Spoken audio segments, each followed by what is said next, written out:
Hello, welcome from central London. We're just a stone's throw away from the Houses of Parliament in Westminster. We're here in Central Hall for this Intelligence Squared debate on the Catholic Church is a force for good in the world. Well, that's a subject that's going to generate a lot of heat, I think, and some light too, I hope. I'm delighted to be chair of this debate. We have a panel which includes some of the most provocative, intelligent and stimulating commentators and practitioners on the subject. Arguing for the motion, the Archbishop of Abuja in Nigeria, John Onaiyeken, the British Conservative MP, Anne Widdecombe. Arguing against the motion, the actor, broadcaster and author, Stephen Fry, and the journalist and commentator, Christopher Hitchens. Well, our first speaker is John Onaiyeken, His Grace, the Archbishop of Abuja, the capital of Nigeria. And His Grace is one of Africa's best-known, most respected commentators of the Church, the Catholic Church. He was appointed Archbishop by John Paul II in 1994. He's also President of the Christian Association in Nigeria. Archbishop, please make your way to the podium. I'm going to give you this little sound to warn you that you have about 2 minutes left before your allotted time is over. So please make your way to the podium. Speak at the microphone.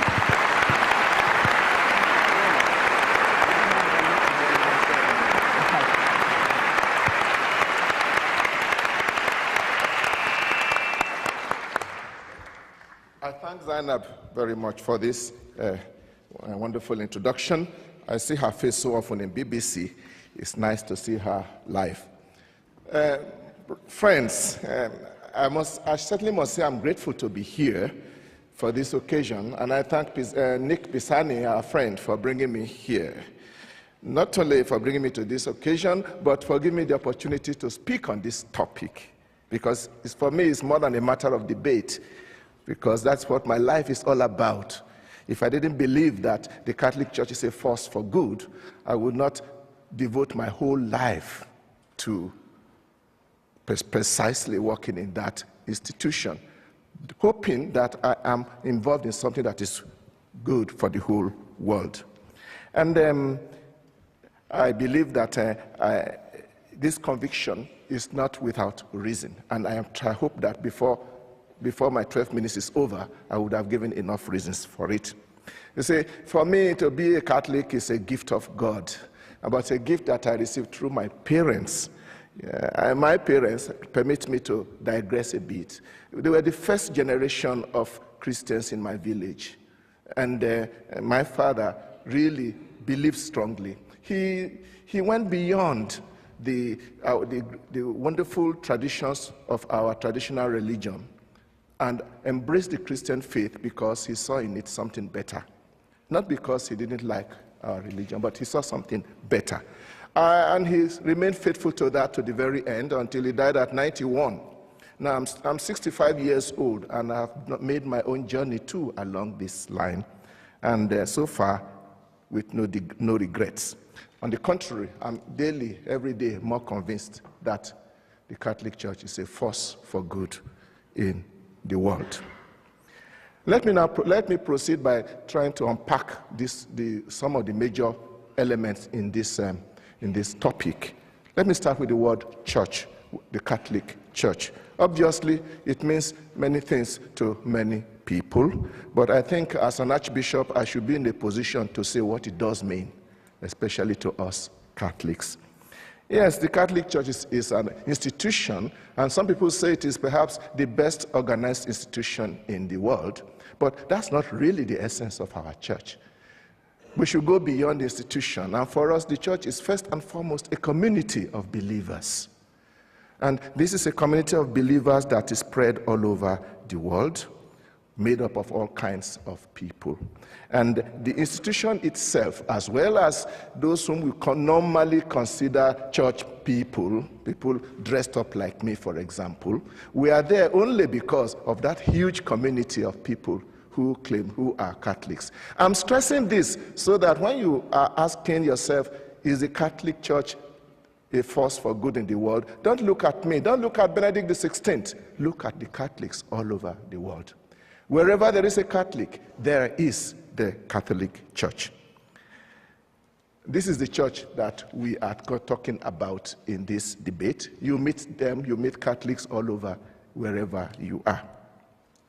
That the church is a force for good in the world seems, obviously to me, is quite obvious. The question probably we should ask is, what kind of force? There was once an arrogant dictator who asked in disdain, how many battalions has the Pope? Obviously, he completely missed the point. It's not about military force or physical force, but it is about force. It's about the force of a spiritual message, the force of values, which has stood the test of 2,000 years. And not only 2,000 years in time, but has spread its message all over the world among different kinds of people, different races. And it is a force that is made up also of the spiritual and the moral values that the faith carries with it. We know we are not the only ones with those values, and especially we share it with other Christians, and we even share it with others who believe in certain strict values about life. And we believe the world is a better place the more there are values that guides activities. The church is a force for good in what it teaches.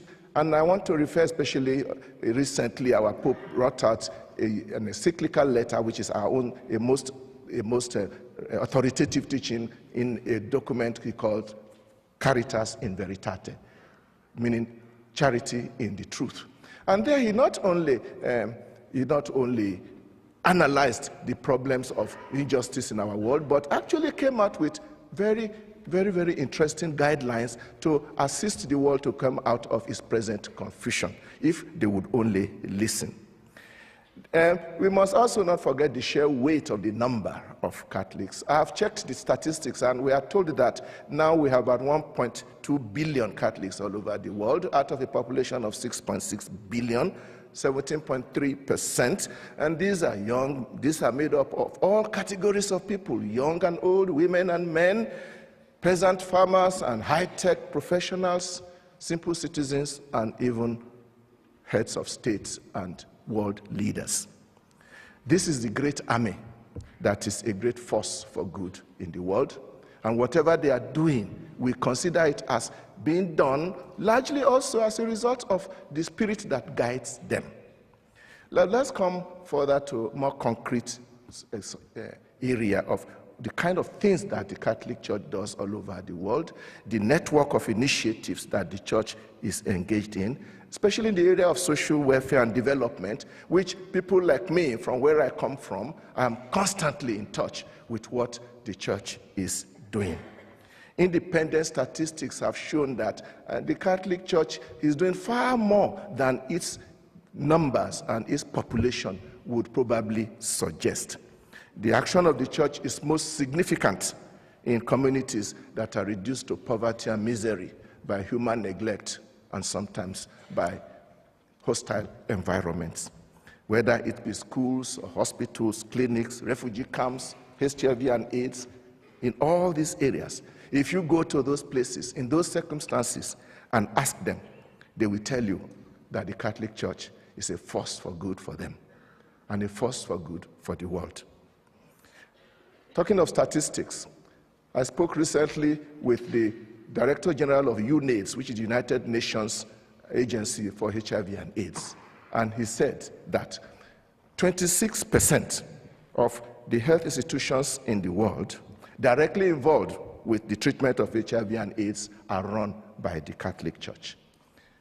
And this is an underestimation, because I do know that many times what we do are not reported to UNAIDS, which just shows where we are going. The same thing kind of the same thing can be said of schools and clinics. And please note that it is a well-known policy of our church that whenever we are engaged in social welfare work, it is always given to all without any discrimination, whether you believe or not, irrespective of creed. Therefore, in a world where very often things go according to sectarian lines and polarized, this is surely a great force for good. Mind you, I have not in any way suggested in all I've said so far that the Catholics are the best people in the world, far be it. Indeed, it is an integral part of our faith that our church is made up of saints and sinners. We are all struggling towards that perfection which Jesus asked us all to first follow. Nor am I denying that the Catholic Church has always and everywhere done excellent things, even sometimes in high levels. But this again only proves that we are in this world. Even the late Pope John Paul II had no difficulty at all in admitting the mistakes that people who claim to be Catholics and working in the name of the church have done in the past, and even apologized. And such gestures of apology is very rare in our world today. We should also be careful how we judge people of other times, because we do not know how those who will come after us will judge us. Let me conclude by drawing your attention to one particular aspect of my faith which I admire greatly. We are very open to dealing and moving and collaborating with others. And this is showing itself more and more, definitely in the countries where I come from. We reach out to others. We have a whole baggage of doctrinal positions as well as and policies which encourages us to look around. Anywhere you see anybody doing good, link hands with them. And I think this is very important for the world of our days. We are talking of the world of today. We need more and more efforts to link hands across all divides so that we can manage to make our planet a better place. A world of justice and peace. Is there still anybody here who still doubts whether the Catholic Church is a force for good in the world? Thank you very much.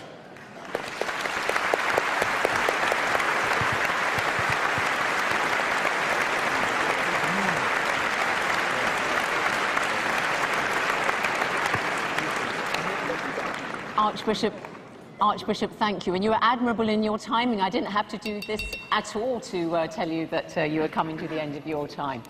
Our next speaker is Christopher Hitchens. He's arguing against the motion. Christopher Hitchens is British by origin, but he has spent most of his working life in the United States. He is a writer, journalist, and commentator, particularly well known for his trenchant and views and very original thinking. He works on Vanity Fair magazine, where he memorably wrote a less than complimentary profile, I would have to say, Christopher, of the late Mother Teresa. So, Christopher Hitchens, let us hear what you have to say. Your time starts now. Please make your way to the podium.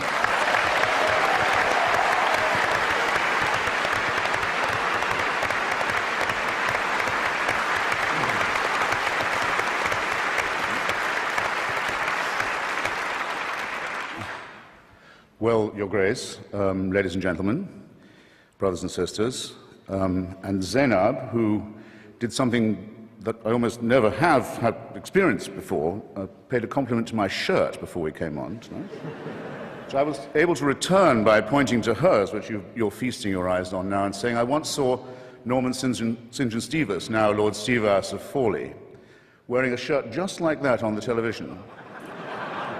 And he was asked by his interviewer, gosh, what a lovely shirt, where did you get it? And Stevas said, do you really like it? He said, I call it sort of crushed cardinal.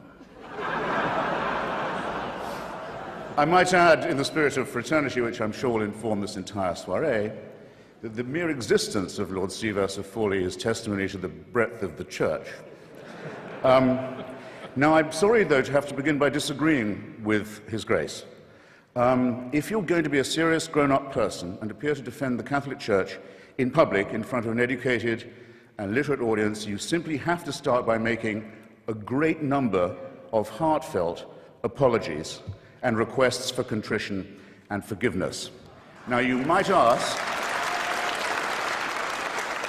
you're fully entitled to ask, brothers and sisters, who am I to say that?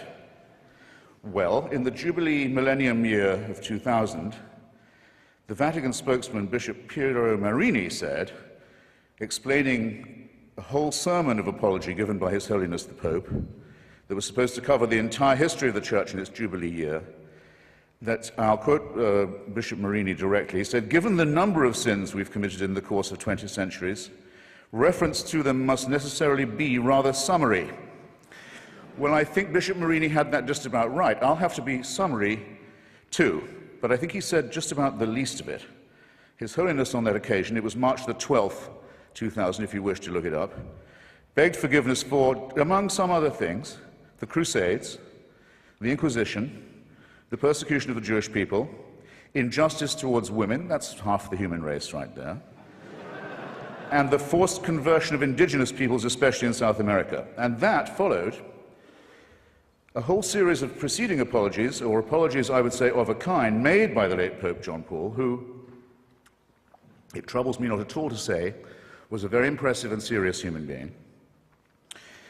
It followed no less than 94, count them, public recognitions on his part of appalling crime and error and cruelty and stupidity and offences to the free intelligence, ranging from, I shall be summary, like Bishop Marini, the African slave trade, apologized for in 1995, the admission that Galileo was right about the relationship between the sun and the earth and other orbs, which came in 1992, one might add. No, I won't say, it's too easy to say better late than never. Here, I said it. To violence and torture, legalized torture. Torture was legalized and institutionalized by the Roman pontiff during the Counter-Reformation. That came in 1995. And for silence during Hitler's final solution, or Shoah, as well as, in 1999, coming in just under the Millennium Jubilee wire, an apology for the burning alive in the main square of Prague of the great Czech Protestant Jan Hus. Since that big fiesta of forgiveness that began in, or culminated, I might say, in 2000, fiesta of forgiveness, fiesta of asking for it, the papacy is also asked to be forgiven for the sack of Constantinople and the massacre of Byzantine Christianity in April 1204 as part of the Fourth Crusade, the anathema on all Eastern Orthodox Christians as unbelievers, heretics, and people dwelling outside the health of the Church was lifted only in 1964. I call your attention to that. He also expressed sorrow about the murder and forced conversion of Serbian Orthodox Christians in the Balkans during the Second World War. And it doesn't end there. There are smaller but significant, equally significant, avowals of a very bad conscience. These have included regret for the rape and the torture of orphans and other children in church-run schools in almost every country on earth, from Ireland to Australia. And I'm pleased to see that due reconsideration is now being given, and may in fact have been given, to the hellish, I choose the word carefully, doctrine of limbo, St. Augustine's cruel and stupid disposal problem solution to a non-existent problem, that is to say, the destination of the souls of unbaptized children. Up until now, Catholic parents have been taught that's where their unbaptized children went, a form of torture that's sometimes worse than the physical. Now it seems that this piece of Augustinian sadism is undergoing reconsideration as well. But remember, this is from a church that, on the whole, cannot err. We still await a more direct admission. For example, I give some suggestions of my own while we're at it. I would like them to take back the Concordat made with Adolf Hitler, the first treaty he ever signed, giving the Church a monopoly over education in Germany in exchange for the dissolution of the Catholic Centre Party to give the Nazi Party a clear run. I'd have apologized for the Lateran Pact with Mussolini myself, also the first treaty ever signed by that fascist dictator. I would also think I'd want to reconsider the fact that Father Tiso, head of the Nazi puppet state in Slovakia, was a priest in holy orders, that the Croatian fascist puppet state, the Ustaša state of Ante Pavelić, was also operating under full clerical protection and disguise, as was the regime of General Franco and the dictator Antonio Salazar. And I really think I would beg forgiveness for this. I don't think the German church should have asked Hitler's birthday to be celebrated from the pulpit every year until he died. These are very serious matters, and they're not to be laughed off by references to the occasional work of Catholic charities. But I draw your attention not just to the apologies, ladies and gentlemen, but to the evasive and euphemistic form that they take. Joseph Ratzinger, the current Pope, considered by some, by Catholics, to be the Vicar of Christ on earth, says of Indians, of the Indians who were massacred in the course of conversion in Brazil, after the apology had been made to them, he said, nonetheless, it must be remembered that before we came to convert them, they were silently awaiting the arrival of the church. I don't think that's a very genuine kind of apology to you. In his comment, one of the few he's made, on the institutionalization of rape and torture and maltreatment of children in Catholic institutions, he has said, it's a very severe crisis which involves us, he said, in the following: in the need for applying to these victims the most loving pastoral care. Well, I'm sorry, they've already had that. And to say that this is the responsibility laid upon you by the horrific admission that you've already had to make is not accepting responsibility in any adult sense. When I say child abuse was institutional, how dare I say so? How can I prove it? How can I prove such a thing? Well, I'll ask His Grace, and I'll ask Anne Widdecombe. Where is Cardinal Bernard Law now? Where is he? Where is the Cardinal Archbishop of Boston, whose resignation was indignantly demanded, finally, by 50 members of the Church and by the whole laity of Massachusetts, who also demanded his prosecution for the promotion and protection and covering up and apology for and defense of people whose crimes against children are too revolting to specify. And he's not in the jurisdiction of Massachusetts now, as perhaps you know. He's the Supreme Vicar of the Church of Santa Maria Maggiore in Rome, personally appointed by the Pope to that as well as many other important sinecures. And in 2005, this man, a fugitive from justice and from complicity in the filthiest crime that it's possible for a human being to imagine, was one of those voting in conclave to decide who the next Vicar of Christ on earth will be. I don't know. I think I'd like to hear a bit more shame about this. I think I'd like to see a bit more confrontation with the reality of the business. Now, this is a serious question, as I've said, and Widdecombe very often, rightly, in my opinion, attacks the climate of moral relativism and of anything goes that can very well be the handmaiden of postmodernist, hedonistic culture. I very often am glad that she points these things out. But the rape and torture of children is not something to be relativized. It's not something to be excused as a few bad priests. It's certainly not to be excused by the hideously false claim made by some Catholic conservatives that this wouldn't have happened if queers hadn't been allowed into the church. I'm sorry to say that queerdom in the church is an old story too. And it's worse, it's much worse than pornography, and it's much worse than bad language on TV. And it's the crime that cries out for punishment. It's the thing that if we were accused of on this side of the house, we would die rather than admit. And if we were guilty of it, would kill ourselves. And it's the one thing the Church has decided to excuse itself for under this papacy. The same euphemism comes in the term some Christians that is used in all the apologies about the Crusades, the Inquisitions, the anti-Semitic pogroms, and all the rest of it. It says some Christians fell into error. Some Christians allowed themselves to be deceived in this way and to act against the gospel. Well, anti-Semitism was preached as an official doctrine of the church until 1964. Do you think that might have something to do with public opinion in Austria and Bavaria and Poland and Lithuania? That the Jewish people were accused collectively as a people of deicide, of the crime of the murder of God in the figure of Jesus of Nazareth. And that anathema on them was not lifted until 1964, well after the perpetrators of the Holocaust had stood trial in secular courts and been rightly punished for their actions. How can this church say it has any moral superiority? It has difficulty catching up to what ordinary people regard as common moral and ethical sense, and it still can't make itself apologize properly, and I'll tell you why.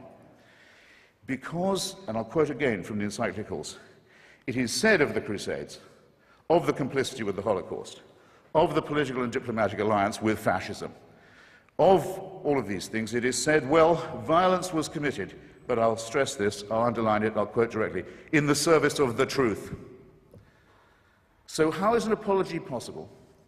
How is any understanding or undertaking or firm purpose of amendment to be allowed when the original sin, so to say, the radix malorum, the fons et origo, the problem in the first place, is the belief on the part of this church that it does possess a truth that we don't have, and it does have a God-given right, a warrant, a mandate of heaven to tell other people what to do, not just in their public, but in their private lives. And until that is changed, till that fantastic and sinister and non-founded claim is changed, these crimes will go on repeating themselves, being partially denied, partially admitted when it's too late to do anything else, and covered up.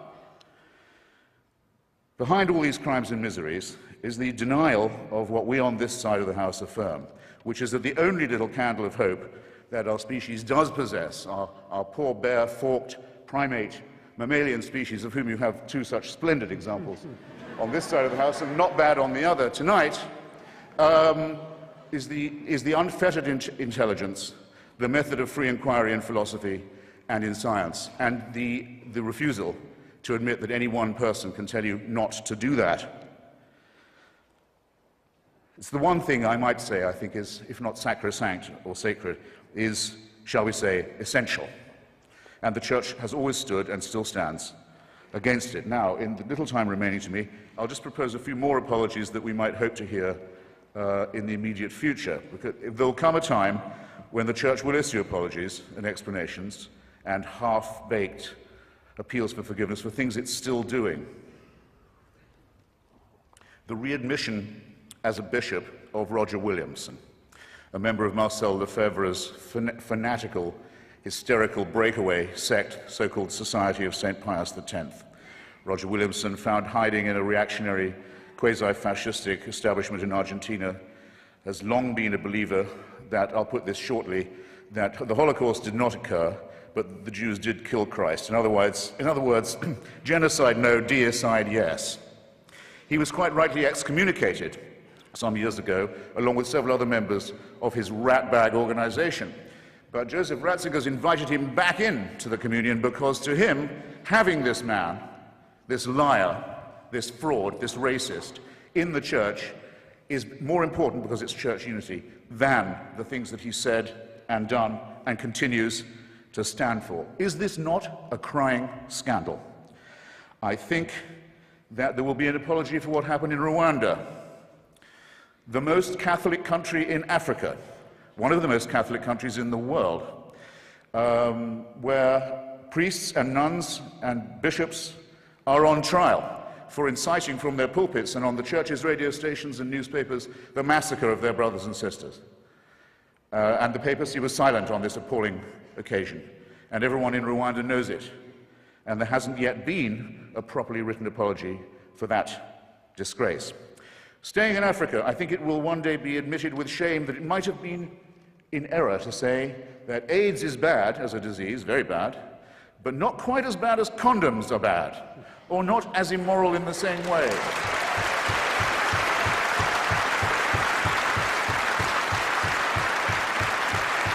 I say it in the presence of His grace, and I say it to His face.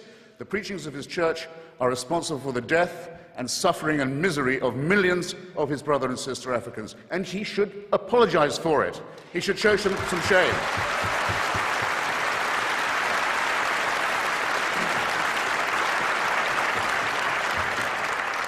Fourth, for condemning my friend Stephen Fry for his nature, for saying you couldn't be a member of our church. You're born in sin.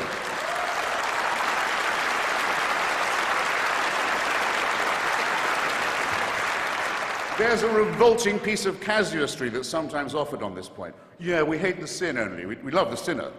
Stephen is, I'm sorry to say, not quite like other girls. It's his nature.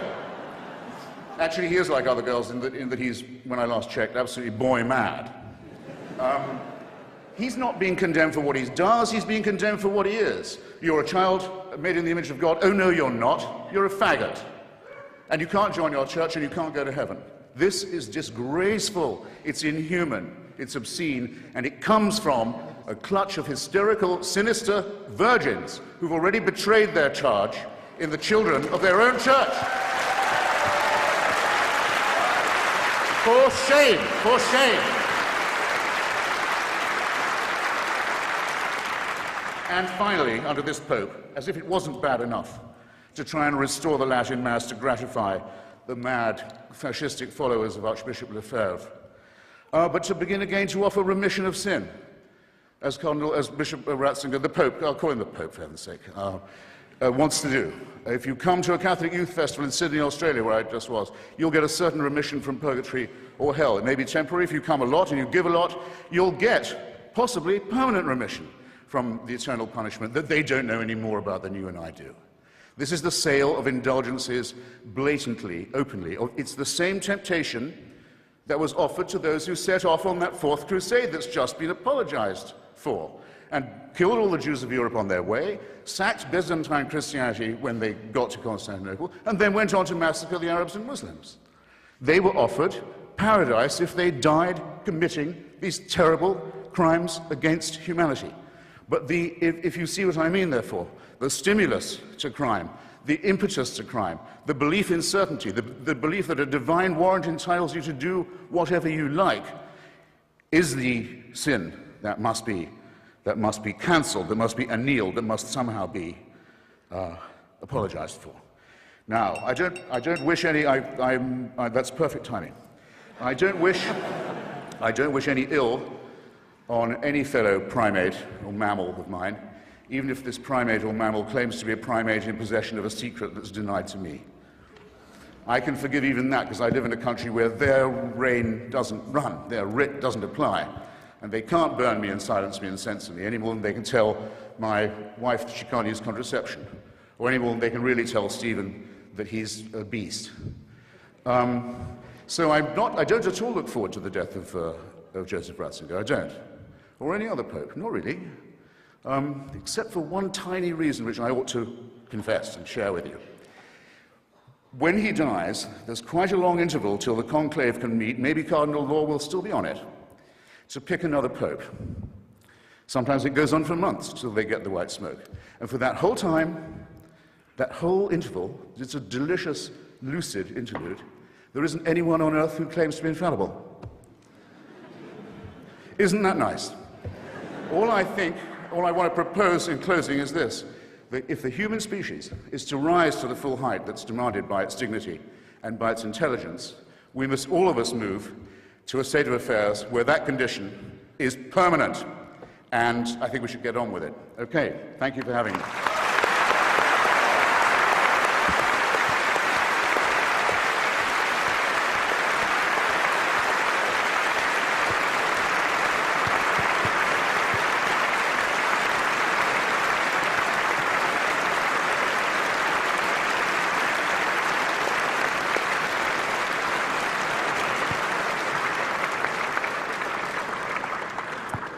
Well, Christopher, thank you very much for all that. Our next speaker is going to have her work cut out because she's speaking in favour of the motion that the Catholic Church is a force for good.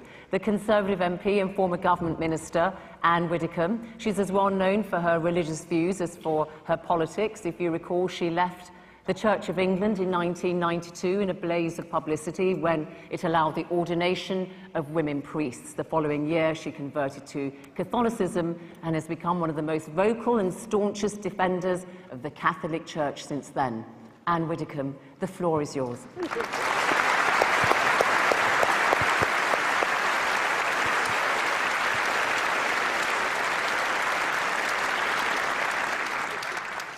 Thank you very much, Madam Chairman. If apologies are due tonight, they are due from Christopher Hitchens. who has just run through one of the longest series of misrepresentations of the Catholic Church that I have heard in a long time. It really is, I think, quite telling that in coping with a motion which says the Catholic Church is a force for good in the world, he has to go back to the Crusades in order to try and disprove it. Or, if that's slightly too far back, the sack of Constantinople. He can't actually look at the force that the Catholic Church is in the world today, but I do nevertheless want to join him on his ground, though not sharing any of his conclusions, and just look at some of the things which he has stated. He has said, and actually, you know, no pope pronouncing ex cathedra could ever sound more convinced of truth than when Christopher Hitchens utters something incredibly questionable. But he has said, with that certainty which characterises his utterances, that the Catholic Church has had a history of anti-Semitism. Let us just look at the record of the Catholic Church. When the Jewish community was under the most serious threat that it has faced in recent centuries. And just look at the role that the Catholic Church played in the last World War. Mr. Hitchens ignores the thousands of Jews who were secreted and rescued in churches and monasteries throughout Europe, at tremendous risk to the priests and the monks and the nuns who were hiding them. He ignores the 3,000 Jews who, in the course of that conflict, took refuge in the Pope's own summer palace. He contradicts flatly the statement of so many prominent Jews after 1945, who expressed gratitude to Pius XII, even to the extent of sending the Israeli Philharmonic Orchestra to stage a concert in the Pope's honour. Not, I think, something that they would have done if they had thought he had been anti-Semitic, but rather they recognised that the Catholic Church throughout that period acted within the limitations of the time as a force for good. Martin Gilbert and Michael Burley, historians of very considerable repute, point to the large number of Catholics who found themselves in Dachau. And of course, we should remember that any Christian, not just Catholic, but any Christian joining the SS had first to renounce his faith. So I do not think that a charge of anti-Semitism can stand up. Yes, it is quite true that the New Testament says that the first century Sanhedrin made a very major contribution to the death of Christ. So also did the Romans. And indeed, it's Pontius Pilate that we remember in the Creed every Sunday, not the Sanhedrin. Yet I do not recall Mr. Hitchens suggesting that because of that, the modern Catholic Church is anti-Italian. I rather thought it was quite pro-Italian. He also suggests that the Pope welcomed back a Holocaust-denying bishop. Let us first remember that the bishop in question was originally expelled for disobedience. Upon being reinstated and upon reiterating his views, the Pope, a fact conveniently ignored by Mr. Hitchens, commanded him to repent, commanded him to deny what he had said. You would think from listening to Mr. Hitchens that the Catholic Church alone has been responsible for atrocities throughout history. If you are going to judge the Catholic Church at any given stage in history, then you have to judge it against the standards that were prevailing at the time. And condemning the Inquisition, which was a horrible thing, condemning the Inquisition in isolation from condemning just about the whole, in fact the whole, of European society, which at that time rejoiced in punishment and torture as a means of dealing with criminality and with treason and with wrongdoing. To try and divorce the Catholic Church from that and say that it was uniquely guilty under the Inquisition is simply trying to look back at centuries gone past and apply a standard that nobody applied at the time. And coming nearer to our day, of course, Christopher Hitchens is right, and who could possibly dispute with him, that the abuse of children, of innocent children, is one, in fact, it is the worst offence that anybody can commit. Of that, no doubt. But again, he seems to think that the Catholic Church should have had some unique insight, which demonstrably was lacking in society as a whole, and I'll give examples at the time. Let's remember that in the 1970s, not the Crusades, not the sack of Constantinople, but in the 1970s, the National Council for Civil Liberties in this country allowed the paedophile information exchange to affiliate to it. And the National Council for Civil Liberties had extremely respectable people at its head, including Harriet Harman and Patricia Hewitt. Would anybody seriously say that they condoned child abuse? They were acting in the ignorance of the time.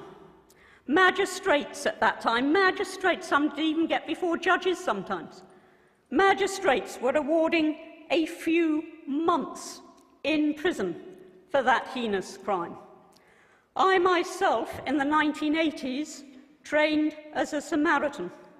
One of the things we were taught was how to handle it when we got callers about child abuse.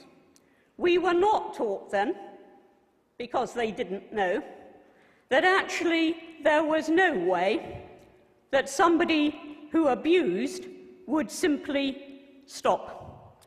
And it was only in the mid-1990s, and don't I know it because I was in the Home Office at the time, that we actually introduced in this country a register of sex offenders. Do not expect the Catholic Church somehow, when that was the state of knowledge at the time, to have acted in a unique and completely different way. In retrospect, yes, of course. In retrospect, yup. In retrospect, it should have done. So should the magistrates. So should the Samaritans. So should the National Council of Civil Liberties. But when we ask whether the Catholic Church is a force for good, let's just try to imagine a world today without, for example, the billions of pounds that are poured into overseas aid by the Catholic Church, contributing year on year more than any single nation. Imagine the developing world had been left without the input of the medicine and the education that was brought to it by the missions. Imagine the absence of those collections Sunday upon Sunday for famine relief. Imagine the absence of the church in the local community. I know well that when I was in the Department of Employment and in the Home Office, and we were setting up initiatives, single regeneration budget, whatever it might be, we relied on the church, churches, every bit as much as we relied on local councils and on other organisations. We play a vital role. And you don't need to be a Catholic to acknowledge that we play that role. What is the Church? It is its members. It is the nuns and the monks and the priests and the lay workers and the congregations. It is not just the hierarchy of the Church. And I believe that the Church to which I belong is a massive, massive force for good. But let us not just keep the debate at that level.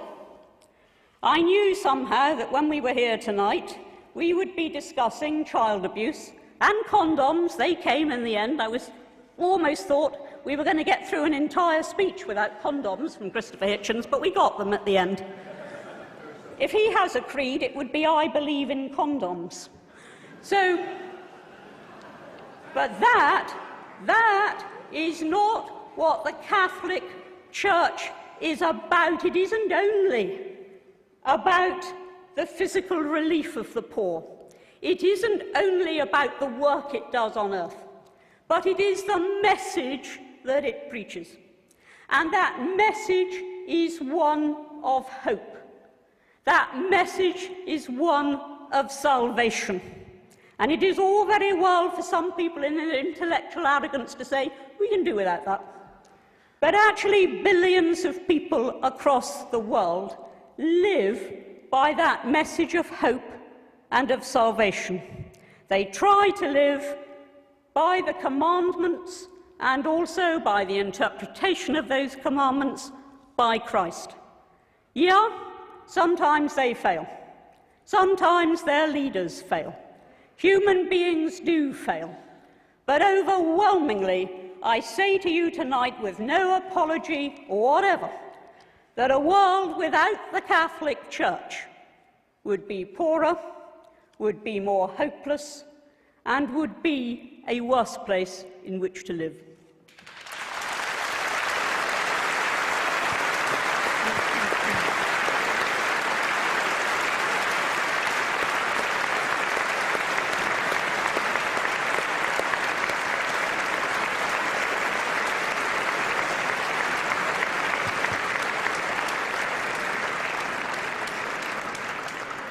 Well, thank you very much indeed, Anne Widdecombe. And our final speaker is against the motion that the Catholic Church is a force for good in the world. He's the actor, broadcaster and author, Stephen Fry, a bit of an all-rounder really. Stephen can turn his hand to many things, very popular with his legions of fans. Stephen, let's hear your views, see how well you do in the popularity stakes with people in the Vatican.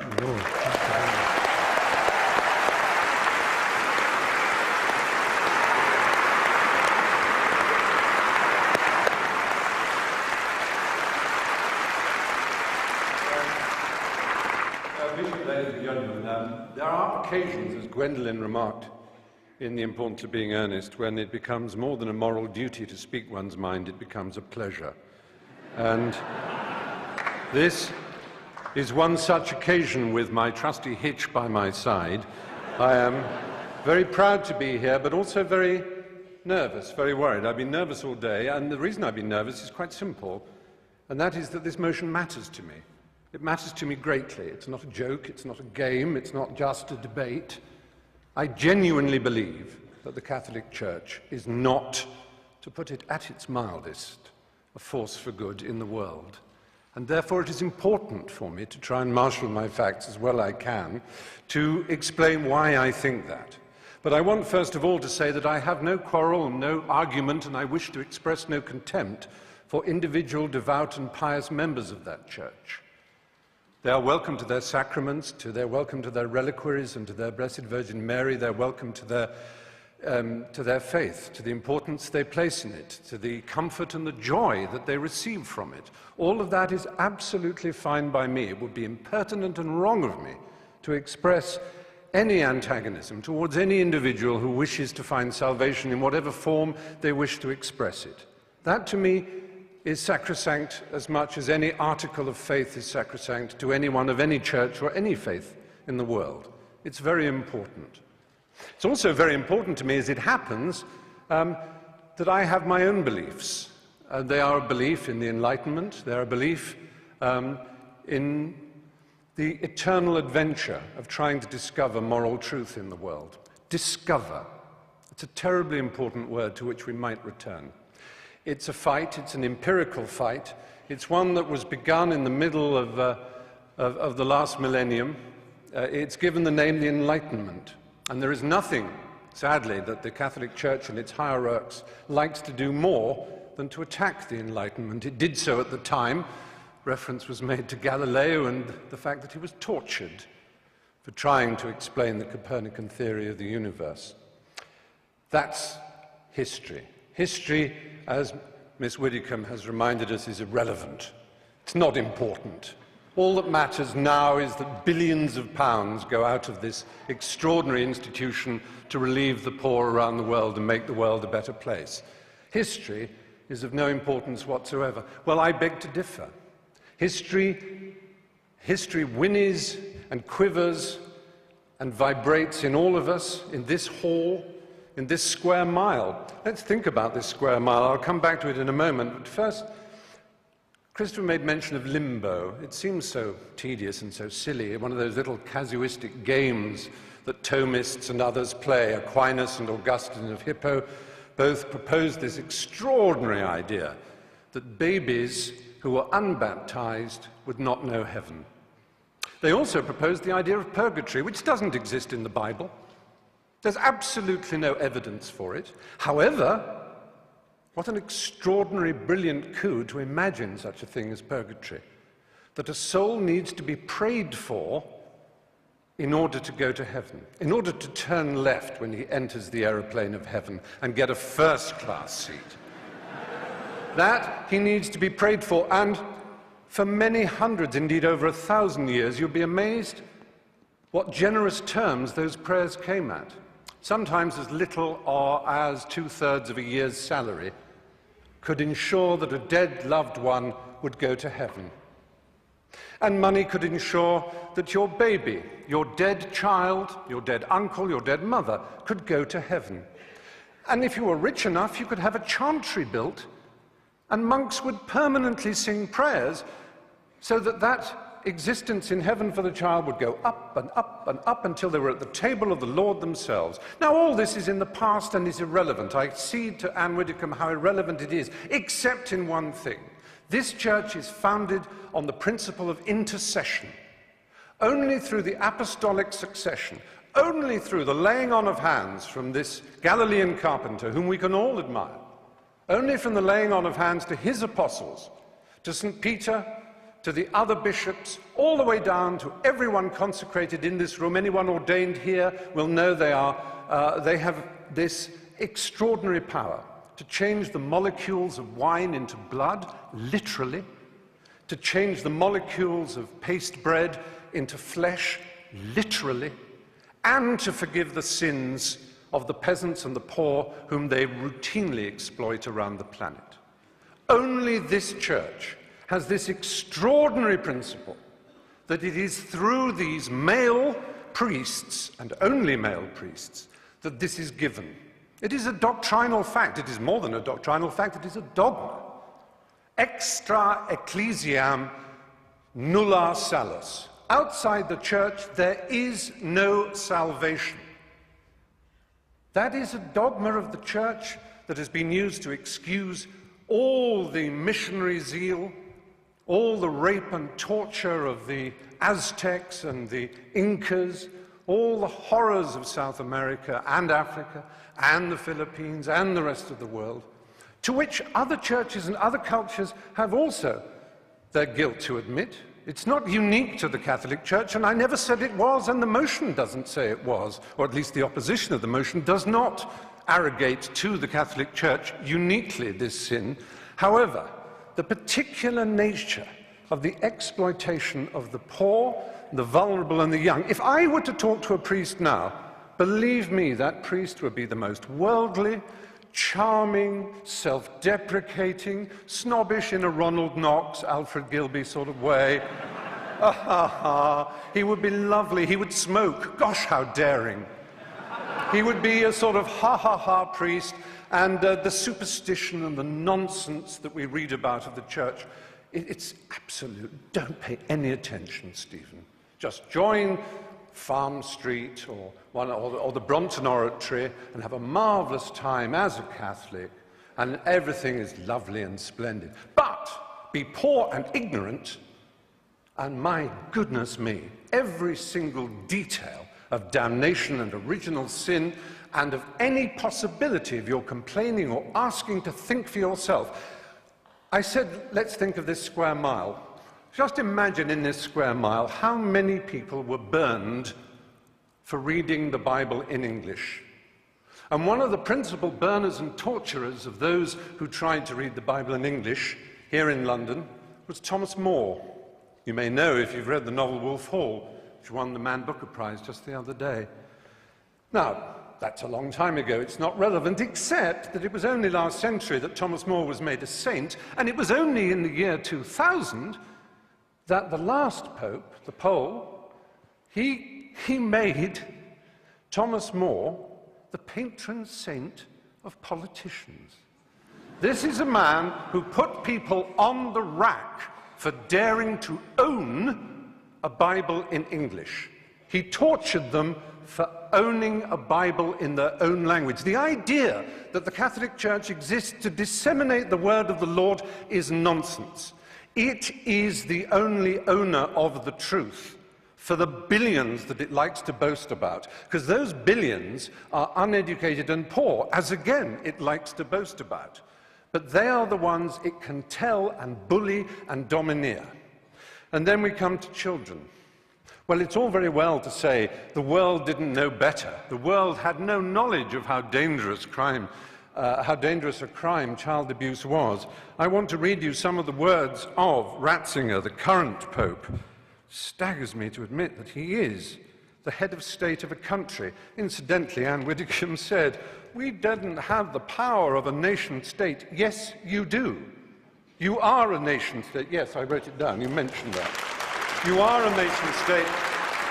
And it is no accident that the UN Cairo Population Conference, when they were trying to do something about the world's population spinning out of control, Vatican City, as a nation state represented at that conference, made a joint statement with the Islamic countries of the world, notably the most extreme Islamic countries of the world, led by Saudi Arabia, and it began, "On behalf of the revealed religions of the world, ...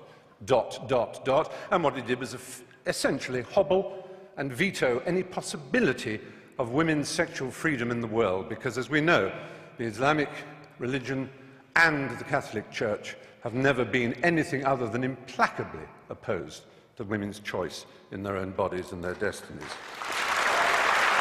However,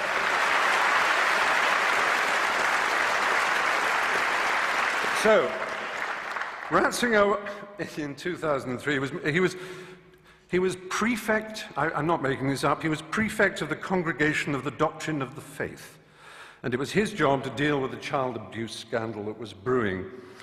His first act was to write a letter to Catholic bishops ordering them, on pain of excommunication, not to talk to the police or anyone else.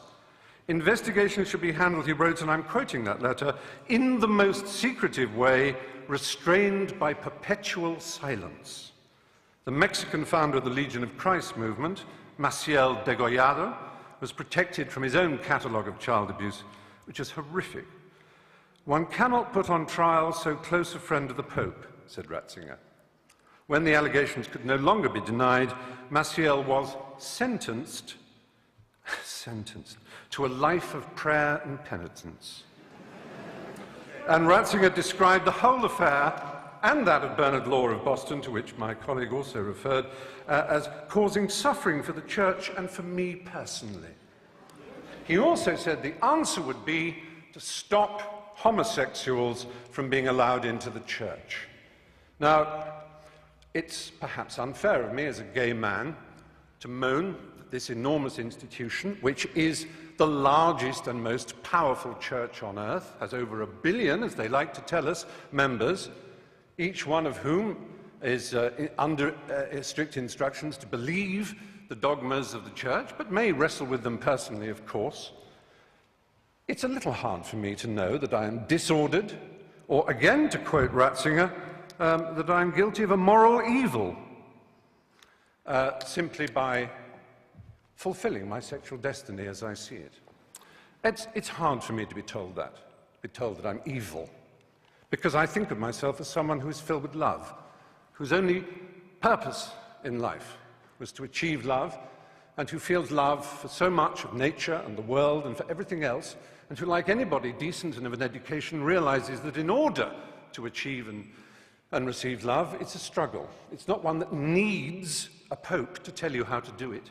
It certainly isn't one who needs a pope to tell you that you're evil. With 6% of all teenage suicides being gay teenage suicides, we certainly don't need the stigmatization, the victimization that leads to the playground bullying when people say you're a disordered, morally evil individual.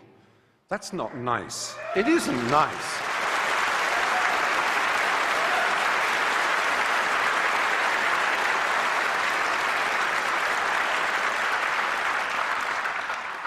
The kind of cruelty in Catholic education, the kind of let's not call it child abuse, it was child rape.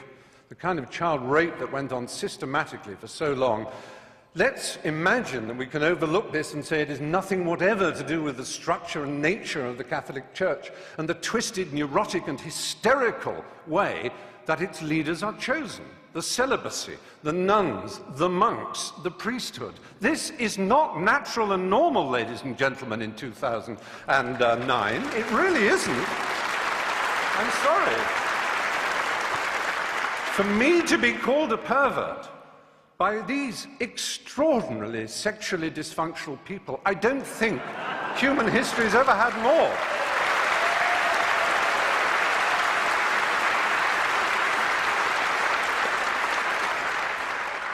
I have to say, this is not a problem that necessarily is permanent. I like to believe that in 10 years' time I could come back and argue the opposite.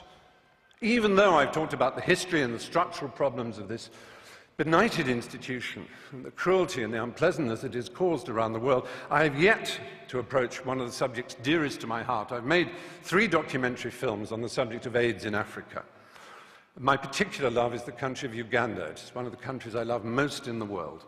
Been there many times. I've interviewed Yoweri Museveni and his wife Janet before, unfortunately, she suddenly saw God. There was a period when Uganda had the worst incidence of HIV/AIDS in the world. I went to Rakai, the village where it was first spotted. But through an amazing initiative called ABC, abstinence, be faithful, correct use of condoms, those 3. I'm not denying that abstinence is a very good way of not getting AIDS. It really is. It works. So does being faithful. But so do condoms. And do not deny it. And this Pope, not satisfied with saying condoms are against our religion, please consider first, abstinence, second, being faithful to your partner. He spreads the lie that condoms actually increase the incidence of AIDS. He actually makes sure that aid is conditional on saying no to condoms. I have been to, there's a hospital in Bwindi in the west of Uganda where I do quite a lot of work. It is unbelievable, the pain and suffering you see. Now, yes, it is true, abstinence will stop it. It's the strange thing about this church. It is obsessed with sex. Absolutely obsessed. Now, they will say, we with our permissive society and our rude jokes are obsessed. No, we have a healthy attitude. We like it, it's fun, it's jolly, because it's a primary impulse. It can be dangerous and dark and difficult. It's a bit like food in that respect, only even more exciting. The only people who are obsessed with food are anorexics and the morbidly obese. And that, in erotic terms, is the Catholic Church in a nutshell.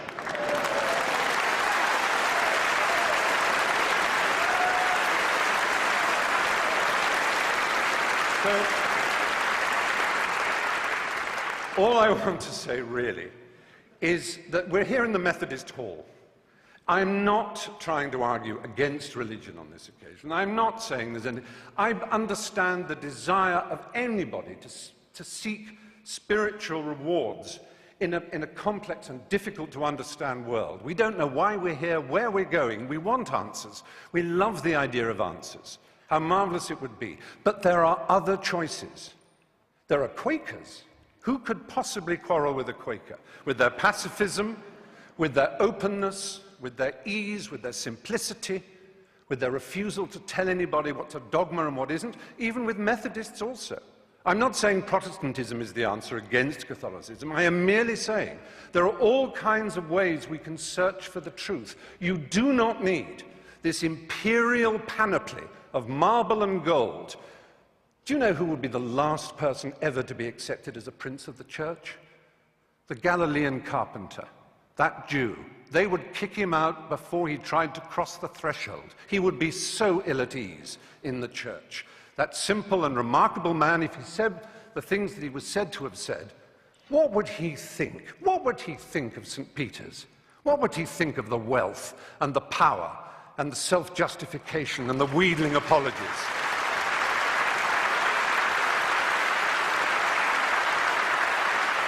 What would he think of a man who calls himself the father, a celibate who dared to lecture people on what family values are? What would he think of any of that? He would be horrified. But there is a solution. There is an answer. There is redemption available for all of us and any one of us. And for the Catholic Church, funnily enough, I think it's a novel by Morris West. The Pope could decide that all this power, all this wealth, this hierarchy of princes and bishops and archbishops and priests and monks and nuns could be sent out in the world with money and art treasures to put them back in the countries that they once raped and violated, whose original systems of animism and belief and simplicity they told would take them straight to hell. They could give that money away, and they could concentrate on the apparent essence of their belief. And then I would stand here and say the Catholic Church may well be a force for good in the world. But until that day, it is not. Thank you.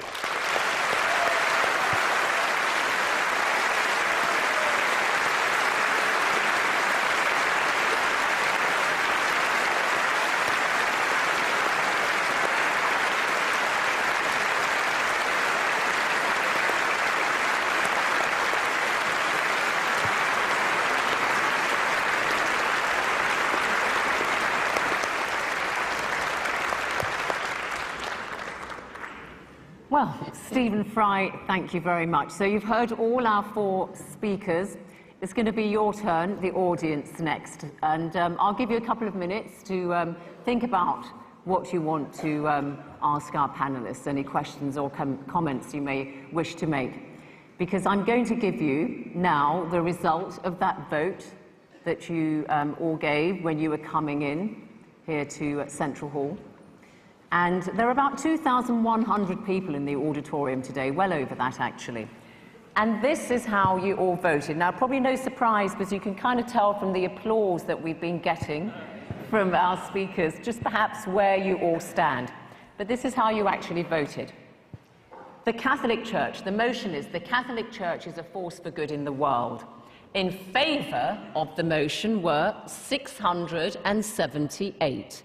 678 agree with that. Against the motion that the Catholic Church is a force for good was 1,102. Big difference. However, 346 of you were undecided.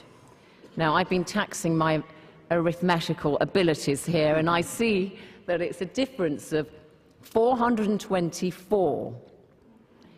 346 were undecided, so Archbishop and Anne Widdecombe, you're going to have to not win over the undecided, but actually convert some from the other side. So you need to get 425 over to win the motion, because at the moment you're quite a few hundred behind. Let's see if we can sway any opinions here amongst all of you by listening to some points that you wish to raise with the panel.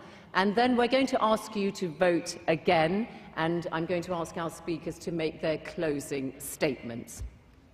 Now, put your hand up if you want to speak. If you go on, I've got a little button here that will render you inaudible. So please keep your comments to the point. You're standing, sir, so you must be terribly keen and enthusiastic, so I will come to you first. Say your name and designation if you wish to, if you think it may be relevant.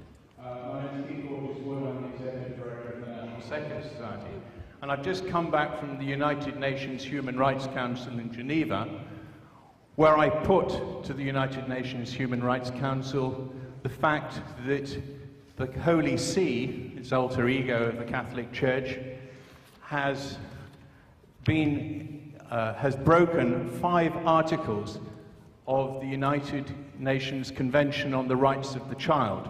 Just one of those, because it's supposed to produce annual reports, and it's 12 years behind in doing those. It did not deny, the Holy See came back and did not deny any of the charges that I made on the 22nd of September. Okay. All it said... You're losing us. What is your point, please? My point is that it did not deny breaking 5 articles of the UN Convention on the Rights of the Child on child abuse. And I think it's disgraceful that it should be allowed to do it and that the international community should let it get away with it. Okay, thank you. We'll take another question. There's a lady here. I would like to ask Mr. Hitchens if he is only against the Catholic Church or against all religions. I'm just going to take one more. No, just stay here. Okay. Anybody upstairs? Can I see? I'm sorry, the lights are in my eyes. Hi there. This is a question for Christopher Hitchens. Many people today feel that we're really living in some kind of moral crisis, and you can see that all around us. Now, if one thing that the Catholic Church does do for good, in my opinion, is give us the 10 Commandments, a very basic, obvious way of giving us some kind of moral guidance. Would you not agree with that?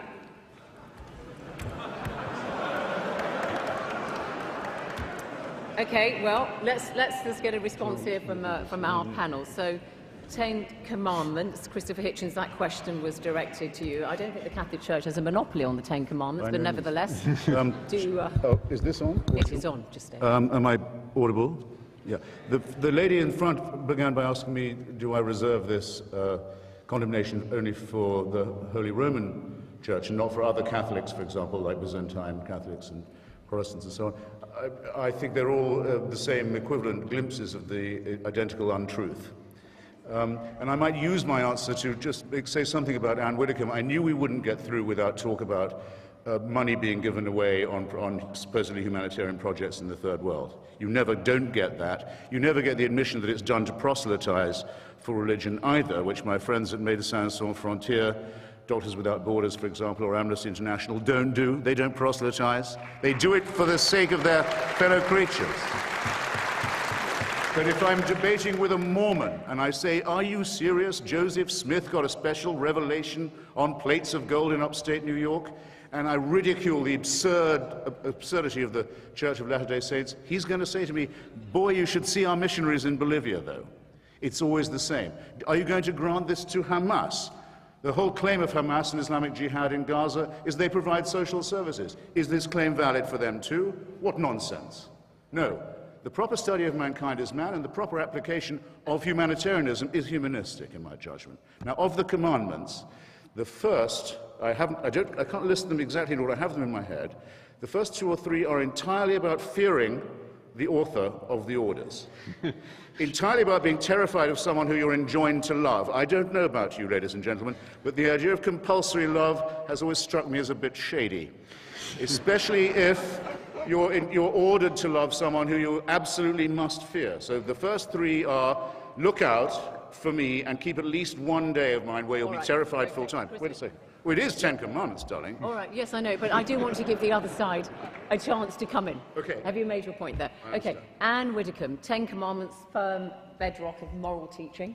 Yes, but as Christopher Hitchens took the opportunity to reply to a point I'd made, I'm going to take the opportunity to reply to a point that Stephen made. which is very simply this. He says the church is obsessed with sex. No, its critics are obsessed with sex. There's no sex in the creed. There's no sex in the Lord's Prayer. There's no sex in the liturgy. But when the critics start on the Catholic Church, all they can talk about is sex, but of sex more later. If we can come to the Ten Commandments, I would have thought it quite obvious that the Ten Commandments set out a blueprint for a moral and successful society. Let us just look at some of them. Honour thy father and thy mother. Think of today's disrespect. Thou shalt not steal, thou shalt not kill, thou shalt not commit adultery, and thou shalt not covet. Tell that to the bankers with their bonuses. I actually think that if you look at the moral precepts of the Ten Commandments, they're as relevant now as they were then. Okay. Archbishop, do you want to come in briefly on this? And that point about the rights of the child, I mean, that's something that's come up quite a bit. Well, first of all, the United Nations conventions that he's talking about, they need to be well understood. And it is a fact that there is not a unanimity even in the interpretation of the content and the meaning of many of those conventions is referring to. I am not particularly personally conversant with the issues he is raising, the 5 accusations that he has laid against the Holy See, but I'm sure that the permanent observer of the Holy See in Geneva would have given adequate answer to his question. As for defense of children, taking care of children, I think we don't have to go to the United Nations to learn about that. Oh, by the way, the 10 Commandments are in the Bible, but my father knew it before he became a Christian. All African religions recognized those basic norms of morality. Everybody knows that. All right. Let's take some more questions from the floor. Okay. Don't need the Bible for that. Chap there. Hi. This is a very simple question for Anne Widdecombe. You might think it may be a naive question. If so, I'd be very happy to be educated. Why is it wrong for a woman to become a priest, but perfectly acceptable for a woman such as yourself to become an MP? Okay, thanks. We'll come to that in a moment. I think we're going to go just here next. Yeah. Hello. It's a query for Anne and the Archbishop. Anne raised a point regarding the billions that are poured into Africa for famine relief, aid and things like that. She also mentioned the billions that are raised in collections. What is the point there? Are you trying to say that the billions that are poured into Africa are raised by collections? Because we don't seem to see any dissolution of the wealth that is sat in the Vatican and in the palaces of the Vatican. And coupled with that, I respect your faith, I respect the message you give, but why, to pass that message on, do you need the finery that you wear? Do you need the palace of the Vatican? Okay. Point made. I think we're going to go here. Yeah. Hello. My name is Matthew Hampden, and I've got a brief question for the Archbishop. Sorry, can you hear me? No. Now we can. Start again. Oh, thank goodness. Archbishop, of which current Roman Catholic policy are you most ashamed? Which current Catholic policy are you most ashamed of? I'll repeat it. Okay, let's stick with the Archbishop on that. So, Archbishop, which current Catholic policy, this question is, are you most ashamed of?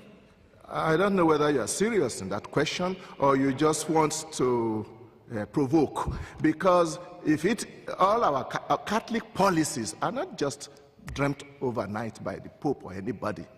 If it is a Catholic policy, it is reasonable, it is based on our traditions and scriptures, and there's none about which I'm ashamed, if that is the answer to your question. Okay, and the other question about I think the Vatican is worth something like, is it $2.5 billion it has, and it invests it all over the place and so on. Do you need all that money? Was that question up there, all the finery and all the rest of it?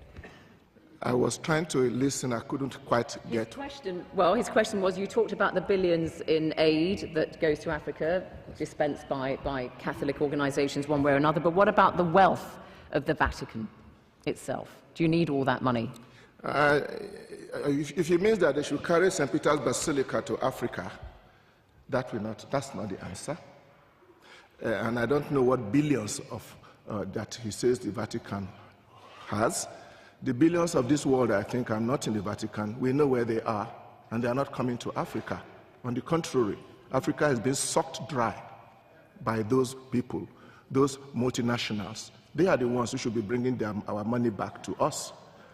I think we are targeting the wrong place. I come from Africa, and the funds that come from church agencies for us are very important. We know that normally in most of those countries, we should not even be looking up to people to help us. We should be helping ourselves, and we are working towards that. And Widdecombe, one specific question to you. Why not women priests in the Catholic Church? Well, no, the specific question was, why is it not all right for a woman to be a priest, but it is for a woman to be an MP? That was the specific question. All right. And I have to say to you, I mean, that really does betray a vast ignorance. A member of Parliament, male or female, does not stand in persona Christi at the point of consecration. The Church is not about careers. The Church is about vocations and about theology. And I do not believe it possible for a woman at the point of consecration. Woman's ministry is different. This is specific to the priesthood, and probably won't be understood by a lot of the people who don't understand the theology of the priesthood. But I don't believe that it is any more possible for a woman to represent Christ at the point of consecration than for a man to be the Virgin Mary. Okay, thanks. Lots of hands up, and I really do want to go around everybody. So, panel, if you could keep your responses to the point as much as you can. Up there, please. Question to Anne and the Archbishop. How can the Church possibly sustain and justify taking money from the impoverished in Mexico, in Latin America, in Africa, and at the same time suggesting that you're a force for good? I didn't quite hear that question. Okay, thanks. Well, question to Stephen Fry. I'm a Catholic, but I like you a lot. And then I don't know that the Catholic Church condemns homosexuality as such, only recommends chastity for everybody. And then if I am not married, I should be chaste. Either I am homosexual or heterosexual. And also, as I have read in your books, you should not, or you don't consider that to be celibate for a long period is something so awful or impossible. Okay, all right, thank you. Now, okay, did I say that? Yeah. I missed that first. Hi, question for Anne Widdecombe, actually. You accused Christopher Hitchens of judging the Catholic Church by the standards of the time, but surely the truths in your doctrines are either eternal or they're not.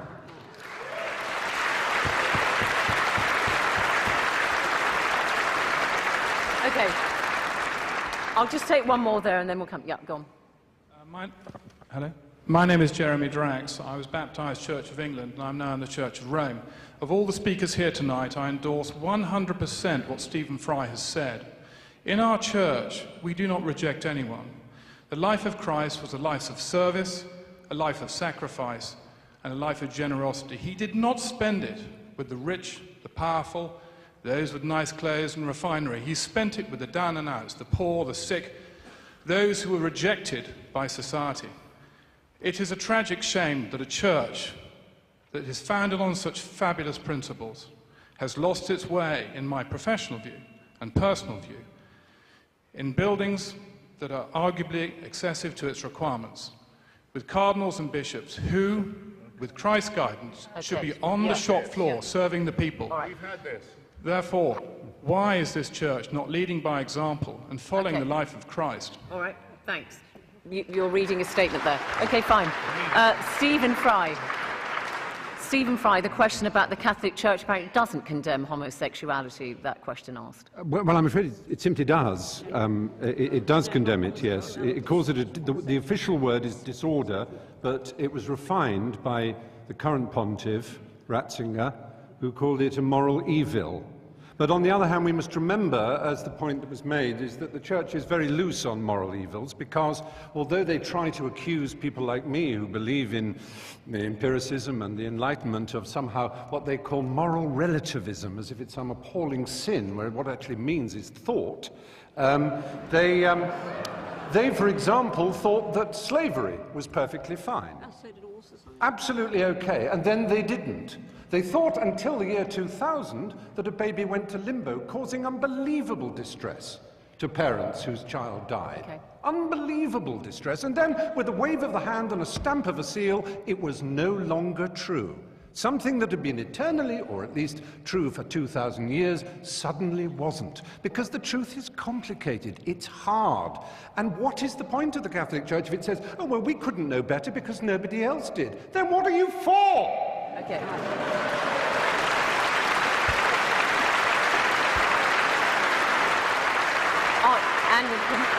And the question about eternal truth as well, if you could, yeah. I think it is high time. I didn't want to get into too much theology tonight, but I think it's high time that this interpretation of limbo by Stephen Fry was questioned. Now, I actually went to a Catholic school. I absorbed Catholic doctrine. I was certainly taught about limbo, and I don't actually recognise Stephen's description of it. Because it wasn't for all eternity. What limbo was simply, and I do appreciate that to most people this won't matter, but it just needs answering. What limbo was straightforwardly a place where they waited for the second coming. That is all. It's a long wait. Long wait, yeah, long wait. And Archbishop, can you just clarify for us on this thing about homosexuality? The Catholic Church condemns the act but not the individual. Did Jesus Christ himself actually say anything about homosexuality? I don't think he did. That is a wrong question in this regard.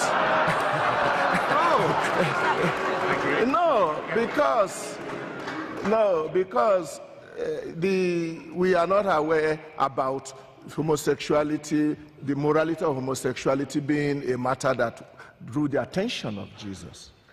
But Jesus certainly spoke about the Ten Commandments and adultery. But to come to the position of the Church of homosexuality, it recognizes there are people who have homosexual tendencies, and they even consider themselves as such. But the Church also says that the homosexual acts are wrong, but that doesn't mean that those who are engaged in it are condemned outright, because each person has his own personal story. There is room for that. I do not think we should deny the Church the right to propound its own doctrines. You are not obliged to take it. Let's hear some more from the floor. I'm sorry about the question about eternal truth. We may get to that a little later. Okay, over there, up there. It actually follows on from the point just raised. As a gay man, I find the history of sexual repression and oppression that's gone on in the Church to be argued that that's just being being obsessed by sex, to be a bit offensive, and I wondered if Anne Widdecombe would defend her position a little bit more on sexuality. We've had that point. We've dealt with that point. Can I go to number two? I just wanted to say on behalf of myself and my fellow degenerates that I would just like to ask all the Catholics in the room, as well as the proposing team, if they'd like to just stay out of my sex life and in my bedroom. All right. That'd be great. We've had this, okay. Can we have slightly different points, perhaps, that haven't been raised? Yeah. Let's see if I've got any luck with you. Yes, hello. This is a point specifically to the Archbishop. He spoke about his father and how before becoming a Christian, his father had a basic grasp of the Ten Commandments from the society that he lived within. He seemed to use this as a point to prop up his own argument. I would argue the contrary. Surely, if people have a grasp of basic morality without the dogma, the doctrine of the church, then everything good, all the humanitarian aid, all the great work that the church has been doing that you've spoken about, surely that's not the church, that's just people that happen to be under this umbrella of the church. It's the people that are doing it, not the dogma of the church. Here. I'm going to take that as a point rather than a question. Could the young lady with the spectacles, yeah. Yeah, talking about sort of the humanitarian aspect of what's done, I was just wondering if Stephen Fry and Christopher Hitchens felt that perhaps there would still be the same amount of aid and the same amount of concern for sort of people in Africa that do need our help without sort of this emotional, spiritual blackmail that perhaps the Catholic Church can be guilty of. Okay, we'll come to that. Any supporters of the Catholic Church? Because so many of you, sorry, I'm not showing bias, but just to spice things up. Wait till the microphone gets to you. Yeah, at the front, she's not put her hand up. Sit here, I'm looking at the word intelligence, and I think behind the word intelligence is reason. I thought that this discourse was going to be about intelligence and reason, and not about emotion, whipping up emotions. I want to ask Hitchens and Fry. You try to put the blame of the Jewish Holocaust and the slave trade squarely on the shoulders of the church. Are you sure of that position? Okay. Just pass the microphone to the sister next to you, please, because I think you had your hand raised, and then we'll come to the panel. I am a Reverend sister and a nun. I just want to say that our life is based on the life of Jesus Christ, not on emotion or based on the way the world is going. So I thank all the people who are listening, and I think the message we are getting here will lead us to live a good life. That's why myself, sitting here listening to the talk, I think it is good that we focus our attention on the life lived by our Lord Jesus Christ. Thanks very and much. What our Archbishop trying to Thank you, sister. teach us. Thank you. Let me just take a couple more, actually, because so many hands in the air. Can we come... Yeah, just take your pick at the front there. Can you keep your points very brief? Because really, you're taking liberties too much, too long. Anne Widdecombe said there was no sex in the Lord's Prayer. In the world I inhabit, you don't become a father without sex being involved. All right, we'll take that as a point, as a comment. If you've got brief comments, okay, there, and then I'm going to come to the panel, don't worry. As is so often the case in these debates, the devil lies in the interpretation of single words in the motion. And the word is good. And it is, I think, one has to accept that if you have 1 billion followers, then it is an enormous force. But whether it's exercising its good now or it should change, Stephen Fry left the door open to us to see that if the Curia and the Pope admit that there needs to be change, then we would, I think, vote more favourably for the Church. Okay, thanks. Let's just get through some more comments. Okay, yeah, briefly, please, briefly. Thank you. As somebody who spent 38 years of her life as a Catholic and then saw the light... Start again. Sorry, we didn't hear. I spent 38 years of my life as a Catholic and then I saw the light. And my life now is going back and forth to Africa, and next month I go to Uganda, and I'm working on trying to stop mothers dying in pregnancy and childbirth. What I'm saying is, please, please, reverse the rule on condoms and family planning and contraception and save more lives. Save thousands and thousands of lives. We're running out of time. We'll do one briefly. No, we will. All of you. Because they need... okay, where is the microphone? 3 minutes. Microphones. Yeah. Okay, just... Let's keep this moving. Briefly, please. Very briefly, as a Catholic, I'm actually very pleased to be here this evening to hear two sides of a very important argument. And the positive thing I take away is that the Catholic Church can take the opportunity to reflect upon these comments, and that we look for the future. And it's by actually accepting these comments and by looking for a way forward that the Church can actually grow and have a more important part of the world. All right. Thank you. Up there. You're going to have to address some of these points in your closing statement. Hello, this is a question for Stephen and Christopher. I'm really happy that Stephen's mentioned the Enlightenment and empiricism, which is something that I think can add a lot to human existence. I'm just wondering what your thoughts on the monopoly of a certain type of sensation that religion seems to have on the existence of God is obviously put down to a particular sensory experience, and also the further impingement religion is having upon empiricism, in particularly the United States, on things like intelligent design and these arguments. Thank you. Yeah, briefly. Okay, very, very quickly, like 15 seconds, everybody. Yeah. Where is the microphone? Just take it there. You don't have to stand in the middle. Just a question for the Archbishop.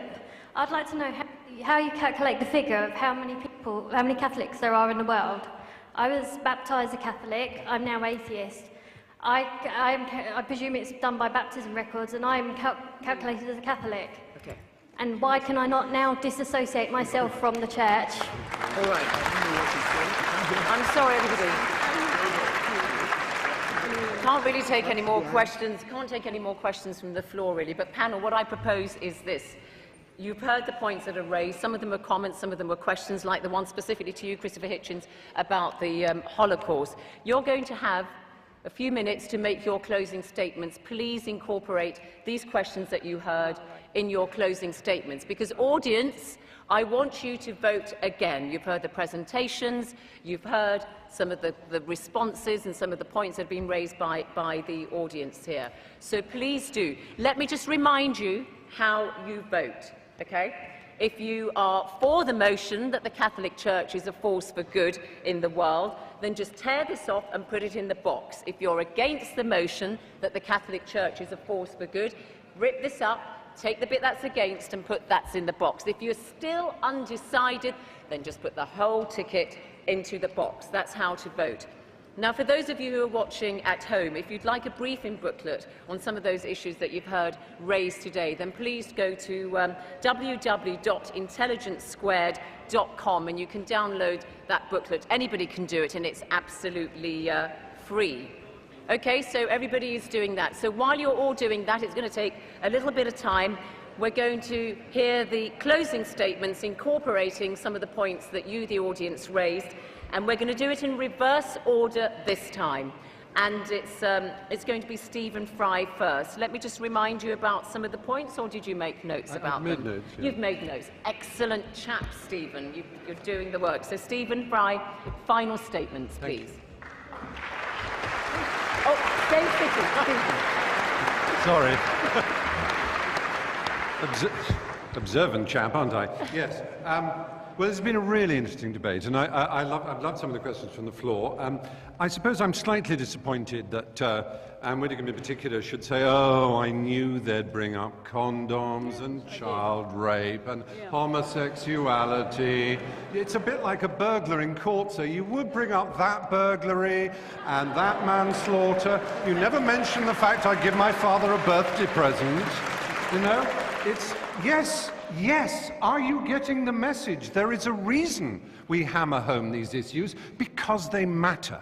They matter to people's hearts and souls. I make no apology to the lady who said this is supposed to be intelligence squared. Why are you being so emotional? We're talking about religion and souls here. I make no apology for being emotional about that subject. I make no apology for apparently not understanding the theology of Thomas Aquinas and Augustine of Hippo, or the Council of Trent, or various other extraordinary conventions that ruled on limbo. Don't tell me there's some magisterial and mystical reason behind limbo that I'm too stupid to understand. That's not good enough. It really isn't. As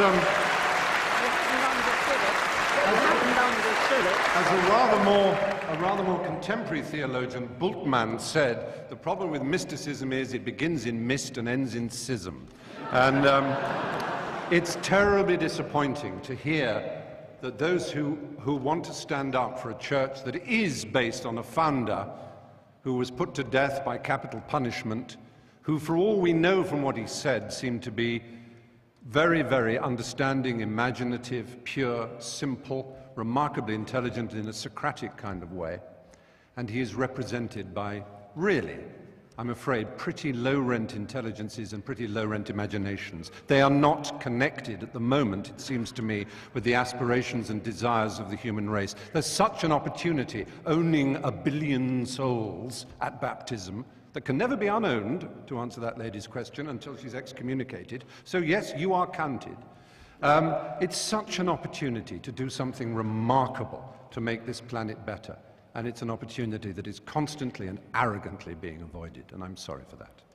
Okay, thank you.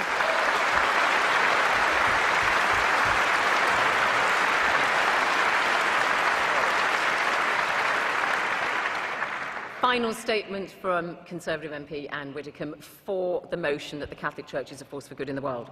Right, can I first answer the point raised by the lady over there about how she'd been helping women who were in danger of death even from pregnancy and childbirth, and answer the allegation behind it, which is that somehow the reason why so many women in the Third World continue to go on having children beyond a safe point is all because it's the wicked Catholic Church. Let me point out the obvious, that if you're in a country where the mortality rate is extremely high, where you do not expect the majority of your children to survive into adulthood, and there is no convenient abbey field to nip to, the reason that you have children is for security in your old age. And in case anybody thinks I'm making that up, may I point out that I did actually go out with an aid project to Zambia, and I asked woman after woman about why they had such large families when they couldn't feed them, and the answer was always the same. Somebody has got to look after me when I am old. Don't let's forget that. And then, of course, we have had all the usual stuff about how the Catholic Church, being against condoms, has apparently caused untold misery. I'm not going to cite the Catholic Church now. I'm going to cite people who wouldn't want to be associated with the Catholic Church. Dr. Edward Green, Liberal, agnostic, Harvard Center for Population and Development Studies, writes, 20 years into the pandemic, there is no evidence that more condoms leads to less AIDS. We're simply not seeing what we expected. And he goes on to say that in Africa, where many have to go miles even to get an aspirin, a number of researchers are now questioning whether the universal ideal of perfect condom use, because that is what is required, with a regular supply is quite simply unattainable. John Hitchens of the Centre for Sexual Health and HIV Research says, we should ask why condom promotion is apparently not having much effect in most developing countries. And finally, Dr. Trevor Stammers, none of these people Catholics. There are no examples to date from any country in the world that has reversed a generalized epidemic by means of condom promotion alone. Now, if we are true to wanting to help people, if we are really true to it, then we should face up to that perhaps rather inconvenient fact that what was expected hasn't actually happened. I could go on, I could quote UNAIDS, I could quote the Wellcome Trust, research after research now suggesting that condoms actually are not the answer that they were once thought to be. And when I said that our opponents are obsessed with sex, I meant it in this way. The only nastiness tonight, and there's been virtually none, the only nastiness tonight came when Stephen Fry accused the Archbishop of being sexually dysfunctional, because he said that celibate priests and monks had no right to tell him what to do because they were, and I quote his words, sexually dysfunctional. As I've said, our opponents always try to home in on sex, when the teachings of the Church, which are, after all, only about the stability of family, the maintenance of fidelity, the virtue of chastity, when the Church teaches that as one part of all its teaching, I do sometimes despair at the way that these debates always come back to that. So I'm very pleased to have been here tonight, despite the fact that I think the incoming poll was slightly discouraging. I'm very pleased to have been here with the Archbishop and with the two gentlemen opposite, and thank you for the opportunity.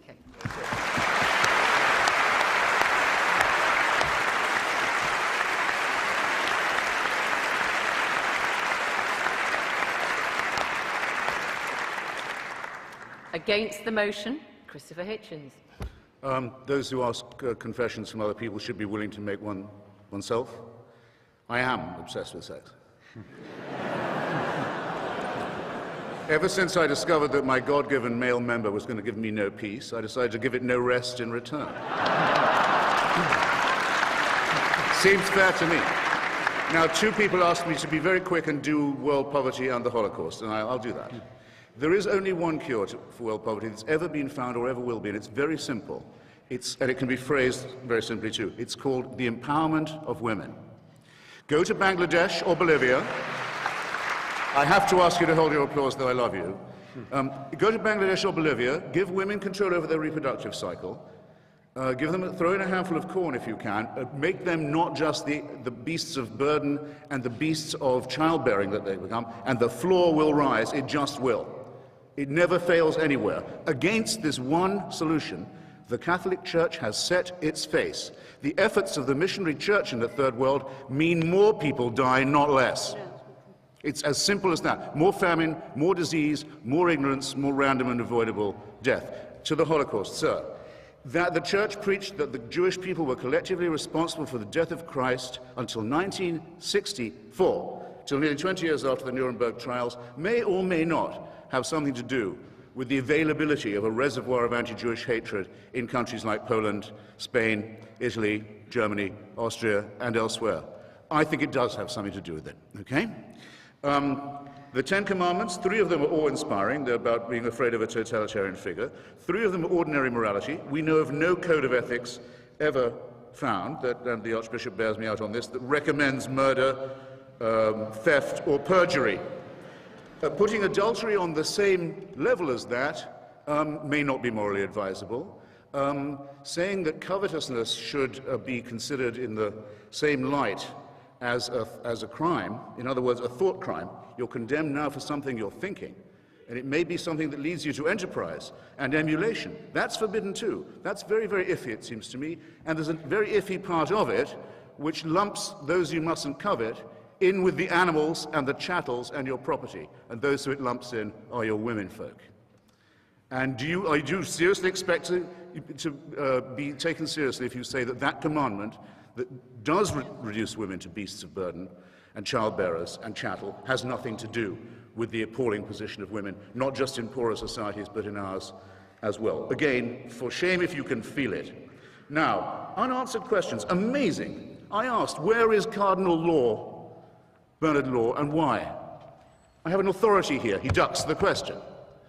And Widdecombe, sorry, I've got one more thing to say about that.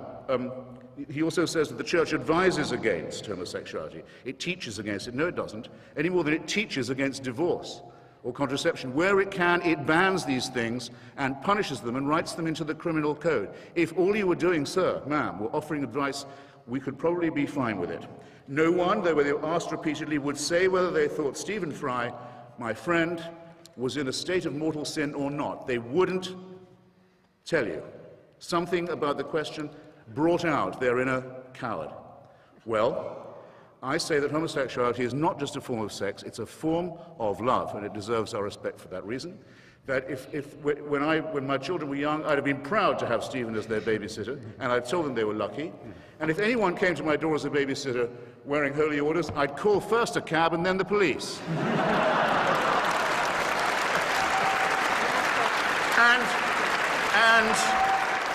And it's your fault, sir and ma'am, it's your fault that that's true and that everybody knows it's true. How you can live with it, I don't know. Now, relativism, I thought we were agreed. But Anne Widdecombe says slavery has to be considered in context. What's more relative than that? There were people at the time, Thomas Paine, Benjamin Franklin, there were innumerable humanists and secularists who said slavery is evil. The church wouldn't agree. Now, which is it then? Is it that the church is wrong, or, even more suggestive, that God has not yet revealed that it's wrong to them? Or did God support it all those years and then change his mind? From a beginning point of absurdity, you arrive at a terminal point of absolute moral chaos. And I think you've at least done us the favor of making that plain this evening. God, in short, God did not make man in his own image. It is precisely to the contrary. Mammals and primates made many gods and many churches in their own rival images. And that would explain, if these churches and faiths were invented by primates who are only half a chromosome away from a chimpanzee, which happens to be the case, it would explain a lot, would it not? I can't offer you absolution. Not in my power to do it. Stephen can't offer you absolution. First of all, we believe, we more or less know, there's no such thing.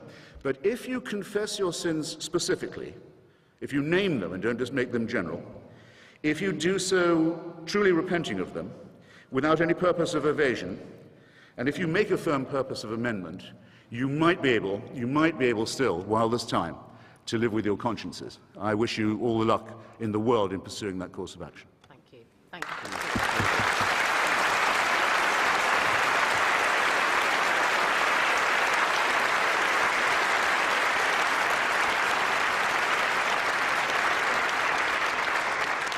Final statement from our final speaker, Archbishop of Abuja, John Onaiyeken. You've got to make your final pitch now to the audience. Thank you very much. I just want to draw the attention of the audience back to the topic. Yeah. And the topic is quite clear. The Catholic Church is a force for good in the world. It did not say it is the only source for good. It did not say it has always been a source for good. It's not in the past tense, it's in the present tense, is a source for good. The way I learned logic, this is the way I would proceed.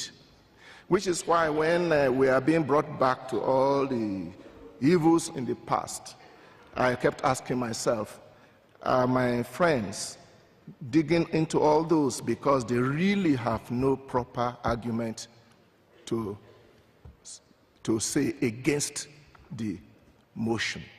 Because from all they have said, I still have not seen how they have in any way shown that the Catholic Church is not a force for good in the world. There are other people, of course, who are forces for good in the world. We are just one of them, and I still believe that so we are. And I just want to bring that to the attention of this body, if at all it is possible, because from what I'm saying, probably many are not really listening in that direction. But also what worries me a bit is the way the Catholic Church has been described from across this table. Mrs. Widdecombe already mentioned a few cases where there have been a clear caricature of both the Catholic Church and its position. If it is a caricature, sometimes caricatures are very funny and they are quite entertaining, but I do not think we are here about entertainment. I think it is important, if this is a serious discussion, that one makes a little effort to actually get to understand exactly the truth about the matter. I can say all kinds of things about other people, but I think it is fair enough that when it comes to what does the church say about condoms, what does it say about homosexuality, what does we say about women priests, we need to take the trouble to find out exactly what it is saying, not what the newspapers are saying that we are saying. Unfortunately, this is not a forum to give you a proper exposition of the Catholic faith. And in fact, I seriously resisted the temptation to preach to you. It seems that all the preaching today came from the other side. And, but anyway, be that as it may, I must mention two issues that was raised. We have been told that the whole genocide in Rwanda is a fault of the Catholic Church because the Rwandans are practically all Muslims. If there's going to be a genocide, it has to be done by somebody. They happen to be Muslims. In any case, that a bishop was accused. Yes, a bishop was accused, but the bishop was discharged and acquitted because he was falsely accused. When he was accused, all the world media were there because this was great news. A bishop accused of genocide. The day he was discharged and acquitted, they were not interested. Nobody was interested to hear that Bishop Augustine Misago has been discharged and acquitted because he was accused on false, trumped-up charges. As for condoms, Mrs. Widdecombe already has shown that there are scientific positions that support the position of the church. All I want to add here is this. If indeed the burden of HIV and AIDS is in Africa, know that it is my nephews, my nieces who are most affected. And let nobody out there think that they care more about the life of my own nieces and nephews than I care. So if we take a position, it is because we seriously believe that this is the right position. We are not talking of the validity or the value of one sexual act with a good condom done properly. We are talking of condoms being distributed indiscriminately to young people and being told that once you wear this, you are safe. The fact is that when that is done, AIDS is increased, not decreased. I think this is been proved from epidemiological research.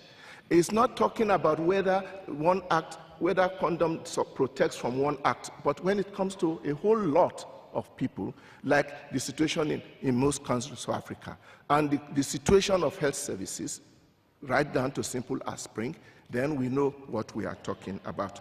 Finally, this event has been very useful, and I'm very happy to have been here. We never said that the Catholic Church is perfect. Some questions were proposed to the Archbishop. I'll think about it. We continue to do our best to be as close as we can to Jesus Christ and what he wants us to be, and to constantly be a force for good in the world. Right. And I thank you. Archbishop, thank you.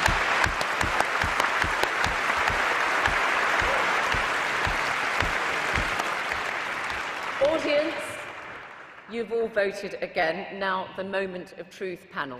Let me remind everybody that before the debate, when everybody came in, this is how you voted. For the motion that the Catholic Church is a force for good in the world, 678. Against the motion, 1,102. And the undecideds, the don't knows, were 346. This is how you voted subsequently. For the motion that the Catholic Church is a force for good, from 678, it's gone to 268.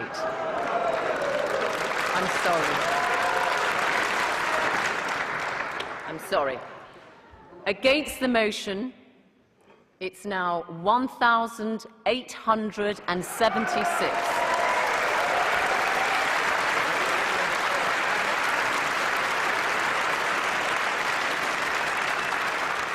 And you can see that doesn't leave very many don't knows. It's 34 undecided. So commiserations, Archbishop and Anne Widdecombe. Congratulations, Stephen Fry and Christopher Hitchens. Thank you all. If you want to know more about Intelligence Squared debates, then please do go to the website www.intelligencesquareddebates. From me, Zainab Badawi, goodbye.